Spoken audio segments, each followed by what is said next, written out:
Welcome to Authentic Living with Roxanne, a place where we have conscious conversations about things that really matter in our lives.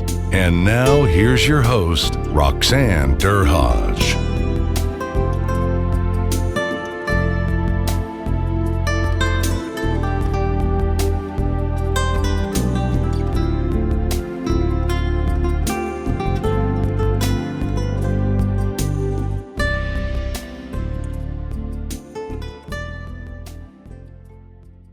Welcome a very special guest, Rensia Melles. So Rensia, how are you today?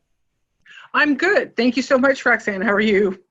Good, good. Rensia and I have had the privilege of working together for a national company that started off relatively small in the EAP world, which is Employee Assistance World. So I'll tell you a little bit about Rensia and how we're going to spend our time today. She has a master's and she's the founder of Integral Workplace Health. She's a certified psychological health and safety advisor, and she brings well over more than 20 years at this point managing and designing international support programs. She's collaborated with multinationals and Fortune 500 employers and introduced and implemented successful employee supports for a global workforce. She's passionate about mental health in the workplace, and as you know from my previous podcast, it's something that I speak about often. It's my background, and it's something that I really truly believe that we need to talk more about. Over her career, she's published and presented internationally on a wide range of employee support topics, including leveraging the workplace for health, global trauma support, which we'll talk a bit about today, mental health and employee liability. And her MA is in social psychology from the University of Amsterdam in the Netherlands. This I did not know. Well, yes, that's part of my global interest and background. The bicultural piece is part of my driver. Awesome. So what I wanted to discuss today was just the element of mental well-being and mental health in the space that we're in today. And obviously, like we've been talking about this uncertain time, mental well-being is something a space that Rensia and I both live in for most of our career, but in the pandemic to also talk about what are some of the implications for people returning to work now that we're in that tiered stage to return to work. So Rensia, so let's chat a little bit about what we're going to talk about today. And then what we're going to do is we're going to start off by doing a bit of a poll, because what this poll is going to do is to give us a sense of what people, who is with us, and kind of some of the things that we could answer in reference to the polls. So Rensia, tell us a little bit about return to work now in this uncertain, crisis-oriented time. Well, that's a really good thing, because it's very in the news right now. And many people are thinking about it as things are starting to open up. The return to work has become very complex, because even though the lockdown was something that affected, I think it's something like 2.6 billion people around the globe, people individually have experienced that differently. They may have been very lonely at home. They may have been, just overcrowded at home with too many people in the house and not being able to get away. So the return to work is quite complex, because people have anxiety and concerns about being safe, going back to the workplace. People may be so fatigued from being careful that they may not want to comply with some of the things that need to be put into place in the workplace. And they're bringing back with them into that workplace what they went through. I think people, when you have something like the COVID hit and with the lockdown, people just do what they have to do. And it's not until things start to ease up and start to look kind of normal again that people start to think about what just happened. And what does that mean for me? And what did I learn? And how has this affected me? And so it will be very unique for different people. Some of them are just going to be really happy to be out of the house, to be able to resume some kind of normal strategy or normal routine. Whereas others may remain very anxious about leaving the house. They may be anxious about getting to work, maybe not about being at work, but about getting to work. They may still have worries about economic survival, and the security of the company. And they may be carrying unresolved grief and loss. They may have gone through COVID. They may have been infected and, being alone somewhere on a ventilator and needing to process that. Because in the situation of high pressure, people just do what they have to do. People are phenomenally resilient. And it's not until things start to go back to quiet and normal-ish that people often catch up and start processing. So they're taking that with them as well as the uncertainty about the future. What's happening is that most people go into crises. Everybody was kind of thinking, what do I have to do to make this adjustment? And they kind of parked their emotions related to what they were experiencing. And now that we're kind of into the stage 2 of things, now where people are starting to kind of, talk a little bit more about, how anxious they are, or, really a lot of concerns that they probably had all along, but they had kind of just, put aside. And now we're hearing people openly talk about how, they're concerned about for their children's safety, and they're concerned just going to, I know the grocery store is always a place that people worry, but how deathly scared a lot of people are, just to get out there in the community. Yeah, absolutely. And the thing is, and we talked about this when we were kind of talking this through beforehand, Roxanne. There's kind of a graph, or kind of a path that people go through in these kind of situations, because this is really the equivalent of a disaster or a huge, large-scale trauma. And what people go through initially is, you're right, they kind of go into this hero phase. We saw this when the lockdown just started. The memes were lots of fun. Everybody was, hey, yay, this is unusual. We're going to deal with this. We can do this. We're going to put our home concerts online, whatever. So everybody was very optimistic about being able to cope and move forward. And they also have kind of this phase where they have this sense of reconnecting. I'm sure people have experienced that, where suddenly they heard from people they hadn't heard from a long time. And so there was this kind of, we're in this together, so many people around the world, you're talking to people in other places that you may not have talked to, people from other times that you're talking to. So there's also then this phase of, look, we're all in this together. And then people get tired because they can only be in that place for so long. And then they kind of slide down into fatigue and disillusionment. There's so many times that you can sing Bohemian Rhapsody online and be thrilled by it, right? And then it's to go back to normal, because then it's all about, trying to get work done while your kid's, in the corner trying to crawl onto your lap, or trying to get work done when you can't connect with the person that you need to talk to make a decision. So then people start to get worn down. And what's really unique about the COVID situation is, normally when people go through such large scale traumatic events, they can rebuild, because then they know what they need to do. What's really different and making these, escalating the mental health concerns that people have, is that they remain in uncertainty. They don't know how to rebuild, because there may be a second wave. They don't know if their company is going to survive. They're still looking at how to assess risks.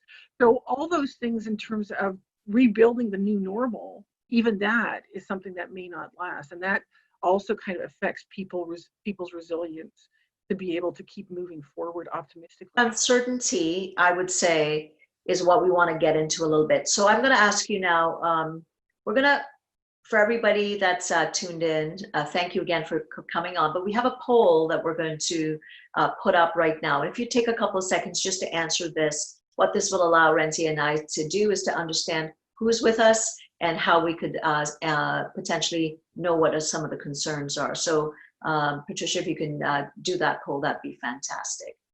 So in kind of looking at some of the results that will come up in a second, what we'll be able to do is to look at what strategies people actually have in place in their companies. And also, does it save money or does it cost money? Because that's really the perspective that we hear companies talking about, like whose responsibility is it for mental well-being, and how much responsibility is it of the individual, and how much of it is actually of the employers. So Roxanne, we are showing some results, I think.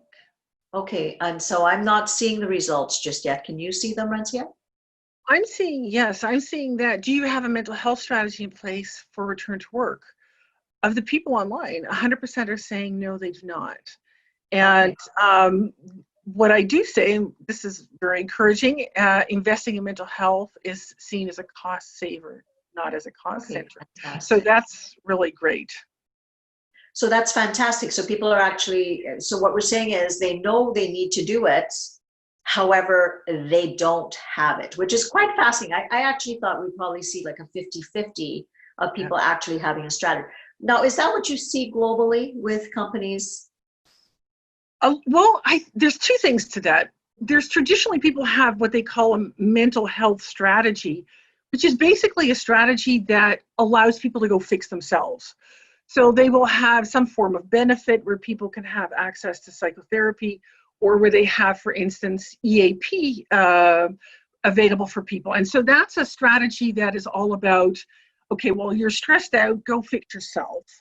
What people rarely have is a mental health strategy around return to work, around addressing the psychological issues that people may have. And that means that you need to look at your organization itself. You know, there's been a lot of interest in the media lately in this whole discussion about return to work, about safety, psychological safety in the workplace. And companies often don't have that, because to create psychological safety where somebody can be in the workplace, express themselves, for instance, let people know, I'm really struggling, I'm very anxious, or I need to pull out of this meeting because I can't manage it, or whatever. Or I'm making mistakes because I'm really distracted worrying about my grandmother who's dying. And, there's usually not a strategy around that. So there may be some benefits in place, but truly integrating it in your thinking in terms of how do I make decisions, how do I put resources together, how do I treat people, that strategy is often lacking. And that is one that is really, really important now that people are coming back.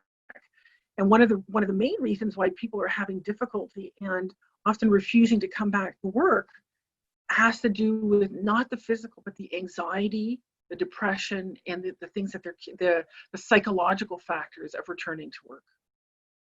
So really, the duty of the look at their demographics, potentially the types of positions they have.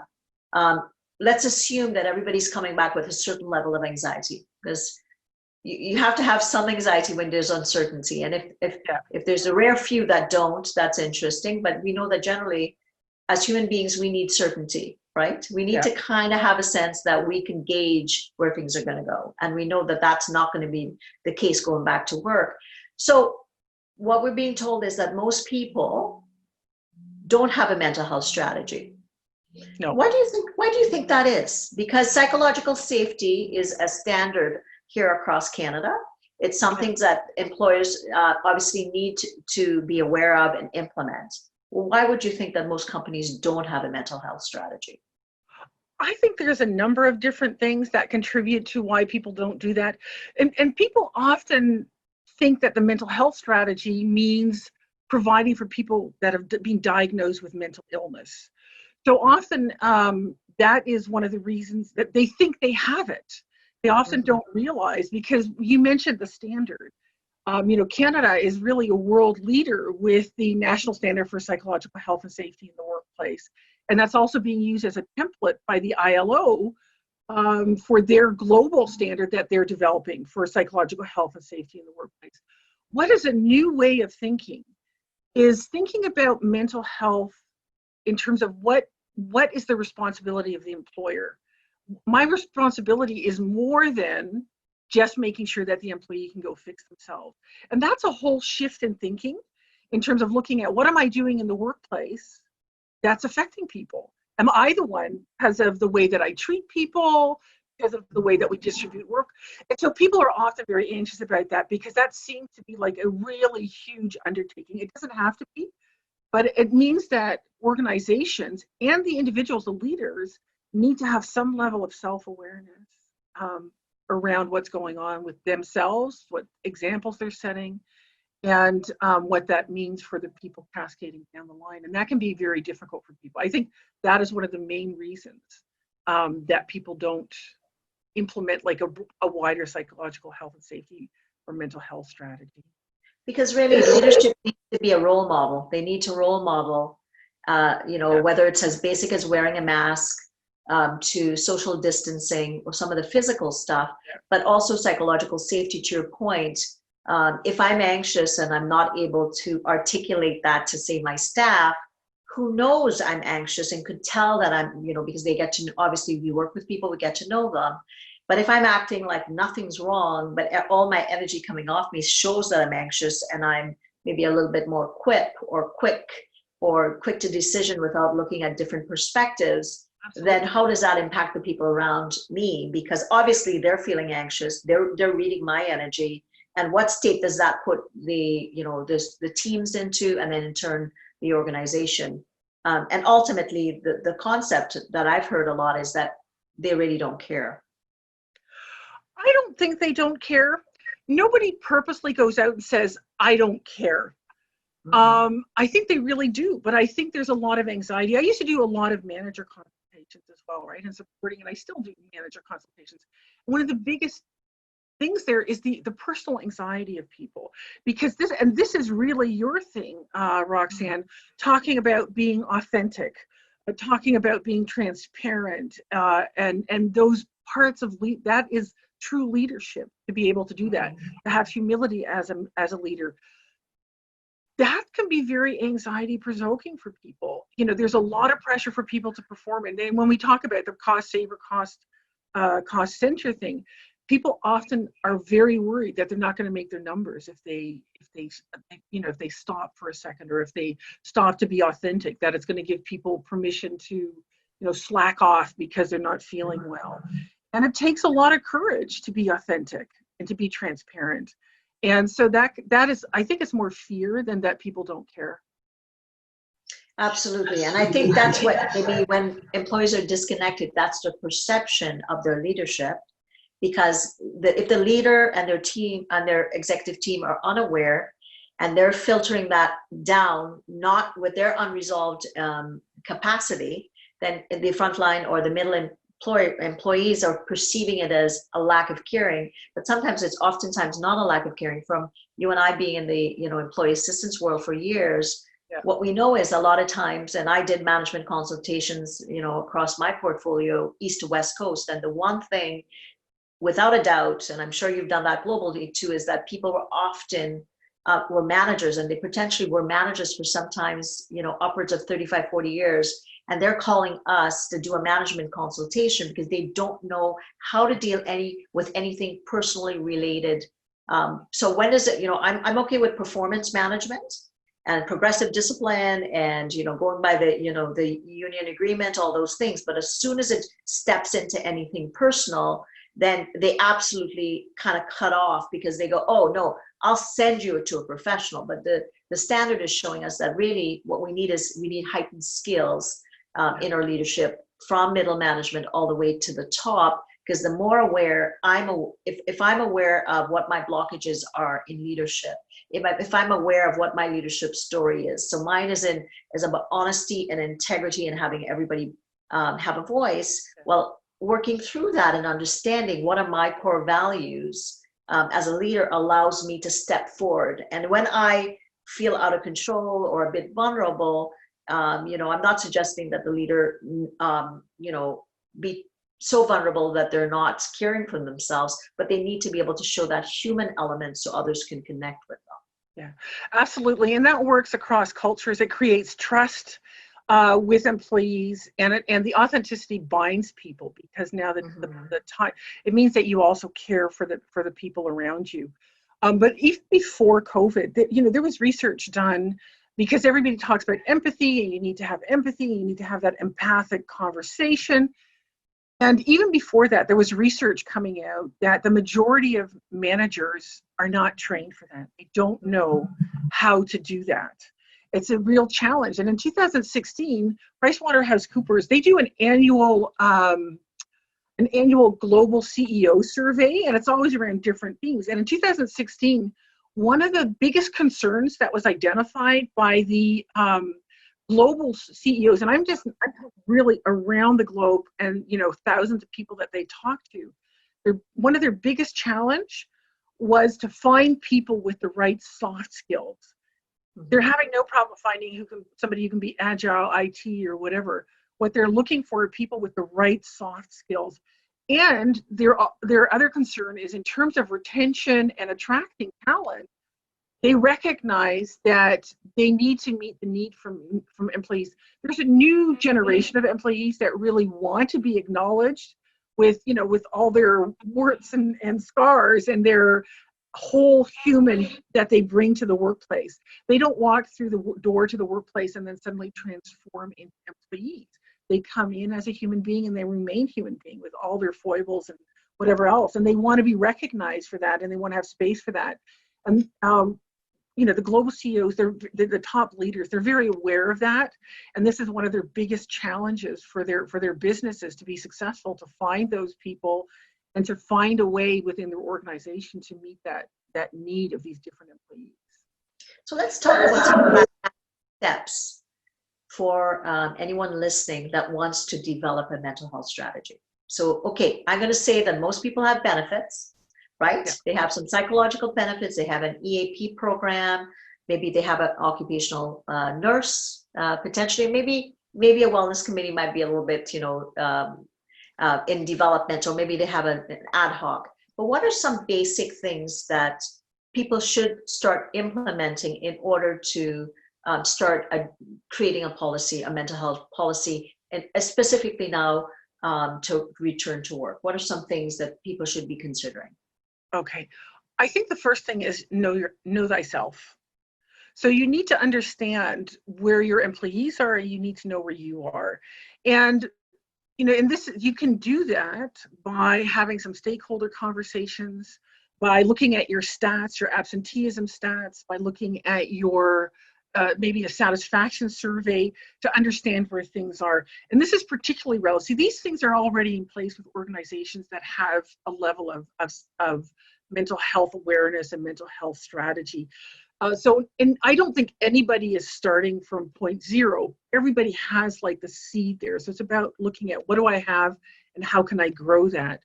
The irony, of course, is that organizations that have not done well throughout the pandemic and taken care of with people and not understood what was necessary to keep those people that engaged, to keep those people loyal to the organization.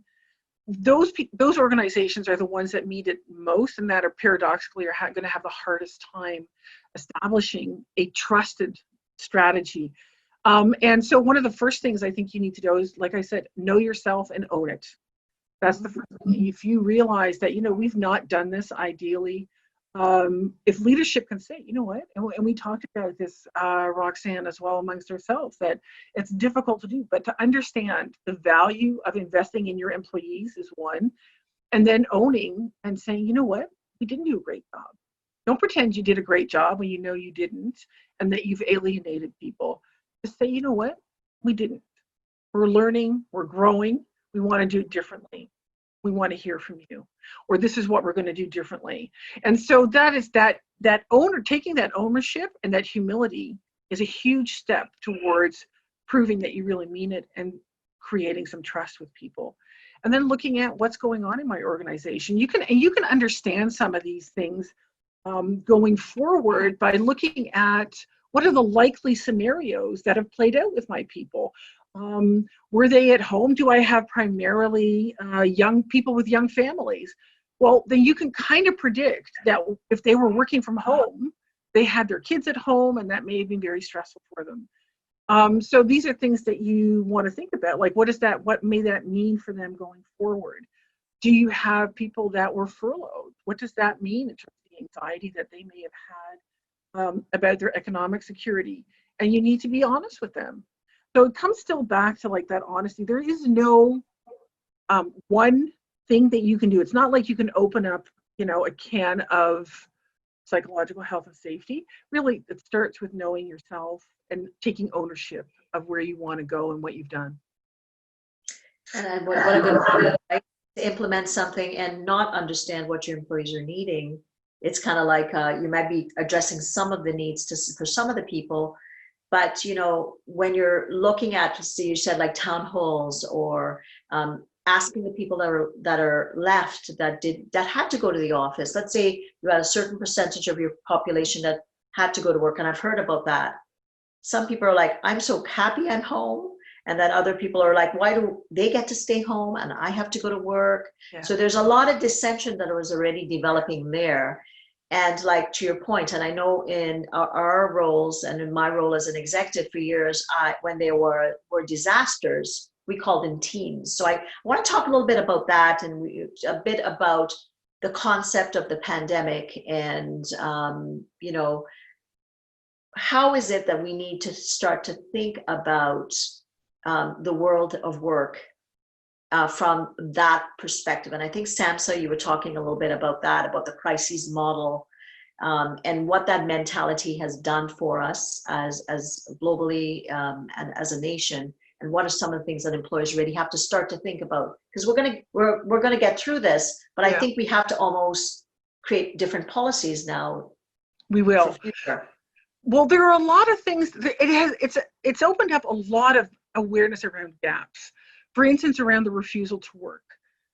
What traditionally is not being covered in terms of people, certainly in Canada and Ontario, have the right to refuse to work in a dangerous environment.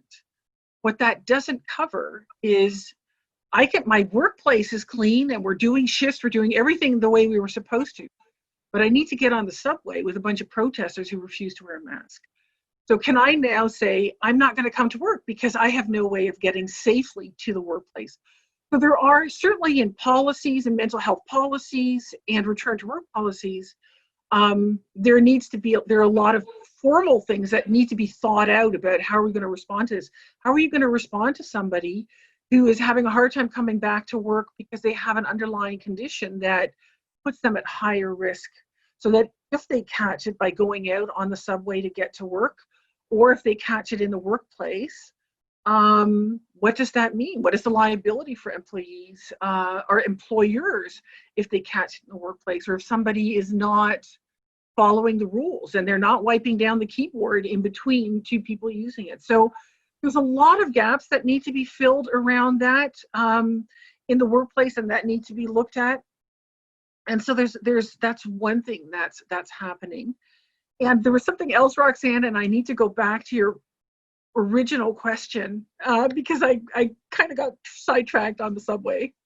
Well, I think just that the fact is that we have to create a lot of new policies for future to look at. We are living in a uncertain time, and these uncertainties, we may wrap it up with COVID at some point, but I think this is a new day where employers will have to start to think from a crisis model perspective to have policy in place for future, for psychological safety that we haven't thought about. Like to your point, traveling into Toronto, and I would, in a crowded via rail and a subway.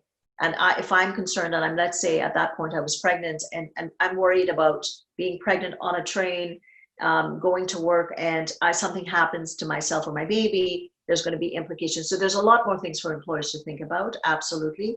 And these are things, but starting with the basics, to your point, what are your employees going through? What are you experiencing as the employer? And what are your teams going through? I think that's a good beginning point. And to recognize that 20%, and I often think, and then maybe the numbers have changed, that 20% of your base is going to cost you the same money. And these are the people that don't take the time off. And these are the people that show up at work every single day, but they are giving you depleted or decreased productivity around 65 to 75%. And that term is presenteeism. How is presenteeism then going to be impacted in this new world? What would that number look like will be an interesting number for us to look at. Yeah, absolutely. And I think there's two things that I would mention about, this moving forward and add to what you're saying, Roxanne, is one, that employers are going to need to understand, we're very fixated on best practice. And you can establish best practice if you know what you don't know and you can figure it out. But with the COVID and with the uncertainty that we have, they need to understand that the best they can do is going to be good practice for what's working right now, and or emergent practice. They're going to need to develop new things because there are things that they know they don't know that they need to learn about, and there are things that they don't even know that they don't know about it because of the way things developing. And so they need to shift their expectations a bit and be flexible to respond and keep the finger on the pulse, because in these circumstances where nothing is set in stone and we don't know what lies ahead, you can't expect best practice. It will be an ongoing investment. And then the other thing I wanted to say to you that is, I always talk about the definition of mental health, and that mental health is not the opposite of not being sick, not having mental illness. So a lot of the mental health strategies that organizations have, they're around diagnosable or diagnosed illness. Whereas what we're talking about is in that presenteeism, somebody who's not able to cope, who's not having good feelings about work or about life or about, that doesn't mean they have an illness. It just means that they're not productive, they can't contribute, they're not experiencing the sense of community, all those things that go into mental health.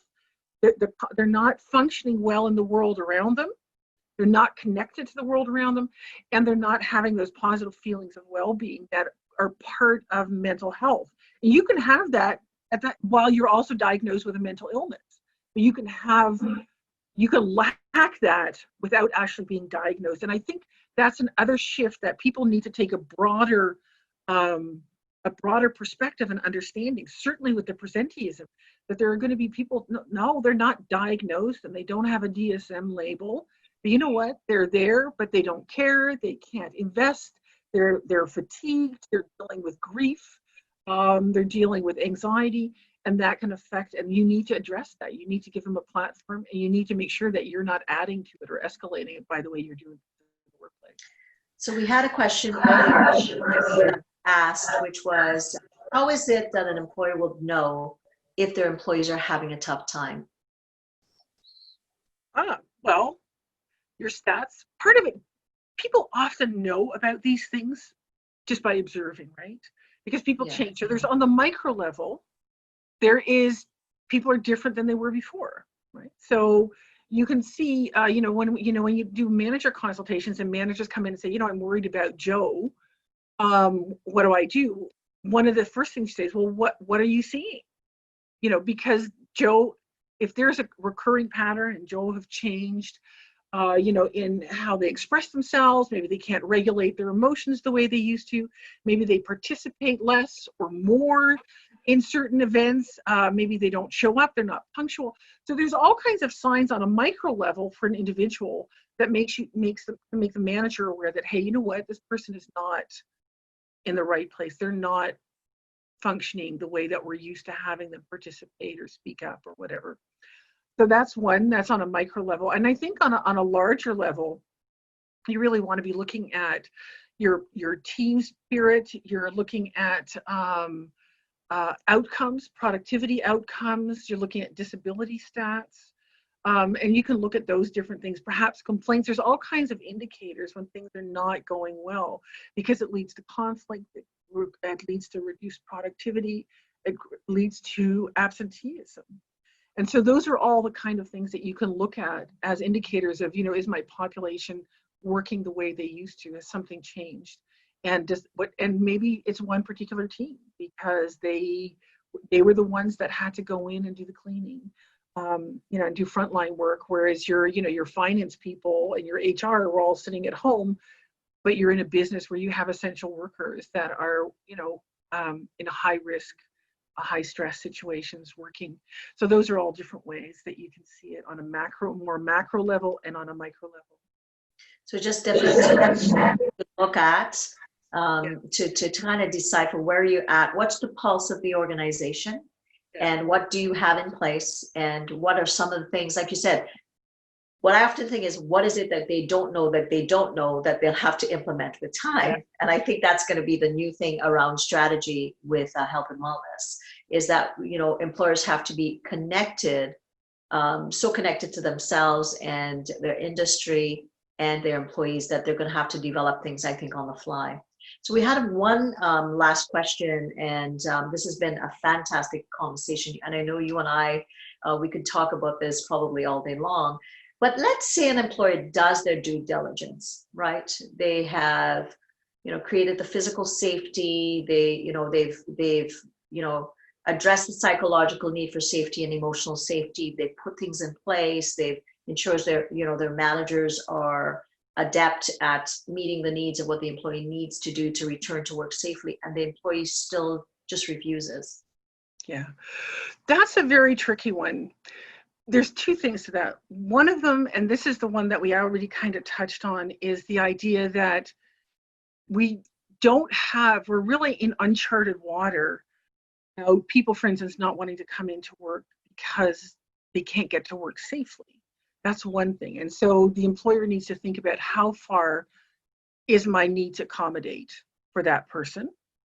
The other thing is, of course, mental health is a shared responsibility. So if I tell you, I'm so anxious, I don't want to leave my house, I don't want to come into the workplace because I'm afraid that if I touch something, I'm going to get sick. And you've now created a safe space for me, and you've documented that, and you've demonstrated that within your capabilities and the parameters that are reasonable to expect from you, you've created a space where I can be safe and where the risk of my becoming infected in the workplace is almost zero. It's like and then I still say, but I'm so anxious, I don't want to leave the house.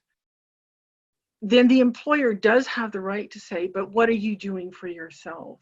Just being anxious is not enough. And at that point, it really is a shared responsibility where both work together, and you can accommodate, you can provide resources. You can say, here's somebody that you can talk to. I'm going to give you access for you to help you manage your stress and anxiety. And potentially, and I used to do a lot of these manager consultations with people where managers really feel for the individual and they really go out of their way. But where they often struggle is to then hold that individual accountable, because it can't come to the point where you say, okay, I need you to prove that you're actually, doing your bit to get up to productivity, to overcome this issue, whether it's a mental health issue, whether it's an anxiety issue, whether it's you're having issues at home and now you can't come to work or whatever. You need to address the underlying root cause. I can do what I can do in the workplace, and I can demonstrate that I've done that, but ultimately it's a shared responsibility between employer and employee to work together for that, to make that possible. So if the employee doesn't take the initiative at that point, the employer has to decide what next steps they might need to deal with this situation effectively, which it may be progressive discipline, whatever. So it's about the productivity, right? Ultimately, in the workplace, you're always still needing to look at how is this person functioning in the contract and the expectations that I have of this person. What is the expected productivity? What am I allowed to ask from this person? And if they're not meeting that standard of what I am legitimately allowed to ask from that person, I can accommodate to a certain point, but that individual also needs to demonstrate that they're willing to do what they need to do to be able to fulfill their part of the deal. Rensia, this has been a fantastic conversation, and I know I've gained a lot, and I'm sure everyone listening has also gained a lot. And if people were wanting to reach out and to discuss a bit more about strategy from the standards and the perspectives and what exists for them, and they wanted to reach you, where could they reach you? They can reach me at, I'm on LinkedIn under my name, Rensia Melles. You can also find me on my company website, which is www.integralworkplacehealth.com. And my email is rmelles, RMELLES, all lowercase, one word, at integralwh.com. Well, thank you so much again. And for everyone listening, as we step into this new phase, be conscious, that there will be some need for change in reference to your strategy and to return to work policy. look at what does exist and look at the gaps. Speak to people, have town halls, talk to your stakeholders, talk to your customers to ensure that you get the right strategies in place. And even if you put one strategy in place, ensure that it's a beginning point to address the concerns that you're finding. And for leaders, the ones that are thinking, well, I think I need to get more connected to myself in order to have those conversations. Please connect with me to do a coaching call so we can talk a little bit more about authentic leadership and what that takes to lead your teams. So again, thank you so much for your time. Thanks for being my first live, and for everyone that's attended. It's been fantastic. I've enjoyed doing my podcast for 2 years, and I look forward to a whole lot of other times when I can do more lives. Bye-bye, everyone.